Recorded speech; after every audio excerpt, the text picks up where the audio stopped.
सूबे की योगी सरकार ने सरकारी अस्पतालों के बदहाल व्यवस्थाओं को सुधारने के लिए लगातार प्रयास कर रही है और कई अस्पतालों की हालत भी सुधरी है, लेकिन इनमें अगर कुछ नहीं बदला है तो वो है डॉक्टरों की लापरवाही। जी हां, आलम यह है कि जिला अस्पताल में एक हैरान करने वाली तस्वीर सामने आई है, जिसमें एक गरीब को अस्पताल में 4 दिनों तक भर्ती रखने के बाद पैसे के अभाव में ना तो समुचित इलाज मिला और ना ही घर जाने के लिए एम्बुलेंस मिली। पैसे ना होने के अभाव में पीड़ित बेटे ने अपने बीमार पिता को कंधे पर लादकर अस्पताल से करीब 30 किलोमीटर दूर अपने घर के लिए चल पड़ा। हालांकि बस स्टॉप पहुंचने पर कुछ समाजसेवी द्वारा उसे देखा तो उस पीड़ित बेटे से लोगों ने हाल पूछा तो बीमार सिस्टम की उसने दास्तान बताई। समाज सेवी ने उसको कुछ पैसे देकर उसे ऑटो रिक्शा में बैठा दिया। उत्तर प्रदेश के डिप्टी सीएम भले ही स्वास्थ्य सुविधाओं को लेकर बेहतर बनाने के लिए तरह तरह का प्रयास कर रहे हों और अस्पतालों में औचक निरीक्षण भी कर रहे हों, लेकिन जनपद के हॉस्पिटल में बीमार व्यवस्था इस तरह चरमराई हुई है कि गरीबों को बिना अपनी जेबें खाली किए इलाज नहीं मिल पाता है। जिस तरह से ये तस्वीर सोशल मीडिया पर वायरल हो रही है, जिले के बीमार स्वास्थ्य व्यवस्था की दास्तान बयां कर रही है। आपको बता दें कि ये कोई पहला मामला नहीं है। इससे पहले भी जिला अस्पताल में मरीजों को एम्बुलेंस नहीं मिल पाया है। मरीज के तामीलदार जब एम्बुलेंस के लिए जाते हैं तो उनसे भारी भरकम की वसूली की जाती है। हम आपको पूरा मामला बताते हैं। कर्नलगंज तहसील के हल्दर महू ब्लॉक निवासी शिव भगवान अपने वृद्ध पिता को लेकर सामुदायिक स्वास्थ्य केंद्र कर्नलगंज में भर्ती कराया। बीमार बुजुर्ग को सांस लेने में दिक्कत हो रही थी, जहां हालात बिगड़ते देख सीएससी प्रभारी ने उन्हें जिला में रेफर कर दिया। 20 मई को शिव भगवान ने अपने पिता को जिला अस्पताल में भर्ती कराया। आरोप ये है कि वहां पर वार्ड में तैनात नर्स द्वारा फाइल बनाने के नाम पर 100 रुपए की मांग की गई। पैसा न होने के कारण वह नहीं दे सका तो उसे डेंगू वार्ड में ही डाल दिया गया। इस दौरान उसे बाहर से इंजेक्शन मंगवाने के लिए कहा गया तो उसने किसी तरह से बाहर से इंजेक्शन मंगवाया, जिसकी कीमत करीबन 600 थी। 4 दिनों में सिर्फ वही 2 इंजेक्शन लगाकर अस्पताल से कोई भी दवा नहीं दी गई। पैसा न मिलने से नाराज नर्स बार बार वृद्धा को लखनऊ रेफर करने की बात कहती रही। मजबूर बेटा अपने पिता के स्वास्थ्य के लिए नर्स के सामने मिन्नतें करता रहा और कहता रहा कि सरकार हम कैसे लखनऊ ले जाएंगे, हमारे पास तो कुछ नहीं है। लेकिन जिसकी संवेदनशीलता मर जाती है उसके लिए सिर्फ पैसा ही भगवान होता है। उसके सामने मिन्नतें करने से कोई फायदा नहीं है। इस बात को वो गरीब बेचारा नहीं जानता था। इस दौरान वृद्ध पिता की तबीयत बिगड़ने लगी और दर्द से वह पीड़ित पिता जोर जोर से चिल्लाने लगा। लेकिन जिनको हम भगवान का दर्जा देते हैं उन्होंने ही उस गरीब के तरफ बिल्कुल ध्यान नहीं दिया। मजबूर बेटा अपने पिता के स्वास्थ्य के लिए पूरे अस्पताल में भटकता रहा, डॉक्टरों और नर्सों से मिन्नतें करता रहा, लेकिन किसी ने उसकी एक न सुनी।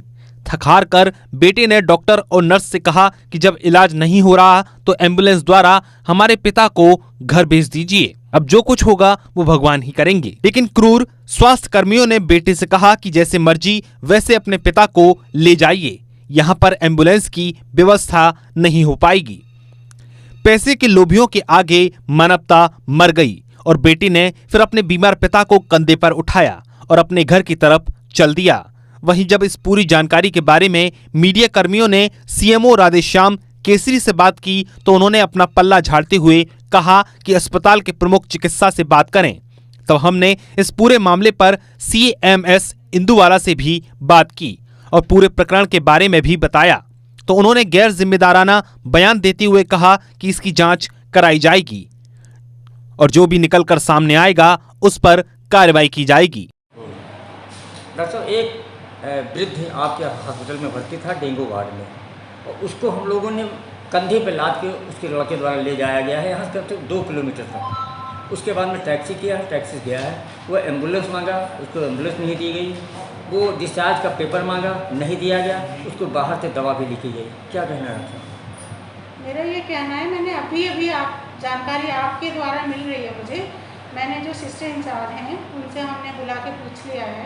सिस्टर इंचार्ज कह रही हैं कि वो वृद्ध जो है अपने आप यहाँ से चला गया है बिना डिस्चार्ज स्लिप वगैरह कुछ भी लिए हुए। अब हम इसकी जानकारी और करेंगे, इसमें जांच करेंगे कि आखिर वो ऐसे कैसे चला गया, है ना। उन्होंने एब्सकॉन्ड लिखा कि नहीं लिखा, उसके एब्सकॉन्ड होने के बाद पुलिस इंफॉर्मेशन भी होती है, ये सारी जांचों का करेंगे हम। नहीं मैम, उसका आरोप है कि उसको बाहर से दवा भी लिखी गई है। बाहर से दवा तो देखिए हमारे पास तो आया नहीं, एटलीस्ट वो हम यहाँ बैठे इस चेयर पे, तो अगर बाहर से दवाई लिखी थी तो वो एक बार आता हमारे पास, है ना, कि हमारे लिए हमको दवाई बाहर से लिखी गई। एम्बुलेंस भी उसको नहीं दी गई, कंधे पर लाद के अपने पिता को ले गया। जब वो एब्सकॉन्ड हो गया, जब किसी की जानकारी में नहीं है तो एम्बुलेंस कहाँ से मिल जाती है बताइए। वो उसको बताना चाहिए था कि हमें एम्बुलेंस चाहिए, वो यहाँ आता मेरे पास। सिस्टर का कहना है वो बिना बताए चला गया। हमारे अस्पताल जो सिस्टर इंचार्ज है उनको मालूम ही नहीं है कि पेशेंट कहाँ चला गया। नहीं, सिस्टर इंचार्ज को तो ये भी नहीं पता है मरीज कै बजे गया, वो अभी कह रही है, जबकि 1-1.5 घंटा पहले यहाँ निकला है, 2 घंटा पहले। उनसे हमने पूछा है, उन्होंने बोला कि पेशेंट अपनी मर्जी से चला गया है, फिर टाइम की जानकारी मैं देखूंगी उनकी पेशेंट में, कब तक वो पेशेंट था। लेकिन अब सवाल ये उठता है कि उत्तर प्रदेश की योगी सरकार रामराज के सपने लोगों को दिखा रही है। गरीबों को फ्री स्वास्थ्य सुविधा उपलब्ध कराई जाएगी, इसका गुणगान उनके नेता और मंत्री करते दिख रहे हैं। डिप्टी सीएम ब्रजेश पाठक लगातार औचक निरीक्षण जिला अस्पताल सीएस का कर रहे हैं, लेकिन उसके बाद भी अगर तरह तरह की तस्वीरें वायरल होती हैं तो कहीं ना कहीं उत्तर प्रदेश सरकार पर प्रश्न खड़े होते हैं। अब देखना यह है कि जो लोग सरकार के मंसूबों पर पानी फेर रहे हैं उन पर कब तक कार्रवाई होती है, ये तो आने वाला वक्त बताएगा। Bureau report, news 11 Uttar Pradesh. क्या नाम है आपका? हमारा नाम से भगवान शुक्ला, कहाँ के रहने वाले, पूरा पता बताइए। कंडलगंज। तो कंधे पर पिताजी को क्यों लेकर आए? क्या करूं सर, अब सभी लोग आना होगा, पैसा मांग रहे हैं, तो क्या करूं, मजबूरी है हमारे पास, इतना पैसा हमारे पास है। इसलिए पिताजी को कंधे पर लेकर आए। हाँ, क्या करूं सरकार। अस्पताल गए थे लेकर इनको? हाँ, वह कागज हमारे पास है पूरा। तो वहाँ इलाज नहीं हुआ? इलाज हो रहा है, आप बोलते हैं कि लेकर जाओ। लेकर जाओ।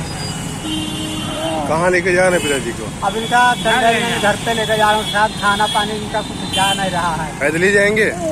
नहीं, किसी तरह बस पे लेकर जाएंगे, किसी तरह व्यवस्था करके साथ जाएंगे। चलिए साहब।